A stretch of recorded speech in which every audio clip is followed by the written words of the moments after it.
नमस्कार मित्रांनो, खूप दिवसातून व्हिडिओ टाकतोय. तर आज झाली सेन्सेक्सची एक्सपायरी. तर आपण बघू शकता कसं मार्केटने मूव केलं आजच्या दिवसात. सगळेजण यूट्यूब शेवटी आपण किती त्याच्यात चार्ट बघून शकेल त्याच्यावरतीच आपलं काय असेल ते राहतं. ठीक आहे. तर पहिल्यांदा काय झालं, सगळ्यात सुरुवातीला मार्केटमध्ये कधी जायचं नसतं. 9-9:30च्या टाईमला आपण लोक काय करतो की मार्केट चालू झालं आहे, चला पहिली कॅन्डलने ब्रेकआउट दिले, आता अपवर्ड जाणार. मग काय होतं की ज्यावेळी पूर्ण नॉलेज नसतं तेव्हा मग आता तुम्ही बघू शकता, आता ह्या पॉईंटला इथे मार्केट ट्रॅप केला, इथून क्रॉस केला मार्केटने. म्हणजे 2 डेज ओपन झालं तर त्याला क्रॉस केल्यानंतर थोडंसं वरती केलं किती 20-30 पॉईंट आणि परत मार्केटने डाऊनफॉल चालू केला. आपण बघू शकता ह्यात. तर सगळ्यात पहिल्याला आपल्याला काय करायचं आहे, तर मार्केट पहिलं चालू होऊ दे, ते काय मोड आहे मार्केटचा ते कळण्यासाठी थोडा वेट करू.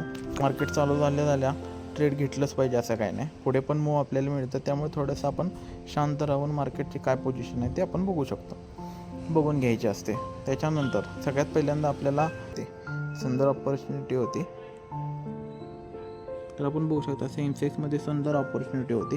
80,999च्या इथे सपोर्ट घेतल्यानंतर मार्केटने थोडा टाईम तिथे स्पेंड केला. त्याच्यानंतर एक पोझिशन दाखवली की इथून एक मार्क करून दाखवतो मला. ह्या पॉईंटला असं दाखवलं की इथून मार्केट खाली पडणार आहे, का तर इथे जे कॅन्डल झाली तयार, आता तुम्ही बघू शकता ही कॅन्डल, इथे मार्केट बरेच सगळ्यांना ट्रॅप केला असणार आहे. इथे काय झालं की एक रेड कॅन्डल दाखवली, हेल्दी शॅडो, त्यामुळे सगळे डाऊन साईडला ट्रेड घेणार, का तर एक तर डाऊनफॉल झाला आहे आणि ते पण डाऊन झालेलं आहे. त्यामुळे मार्केट शांत राहून आपण ऑब्झर्व करू. ह्या पॉईंटनंतर ऑब्झर्व केलं, त्याच्यानंतर आपल्याला ट्रेड लगेच सापडला. सगळ्यात पहिल्यांदा सुरुवातीला एक मार्क करून घ्यायचं, याचा लो आणि याचा हाय इथे आपण मार्क करून घेतलेला आहे.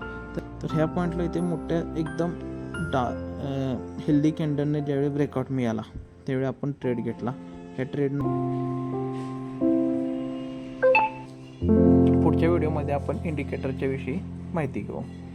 कुठले इंडिकेटर कसे वापरायचे, कुठल्या इंडिकेटरचे काय उपयोग आहेत.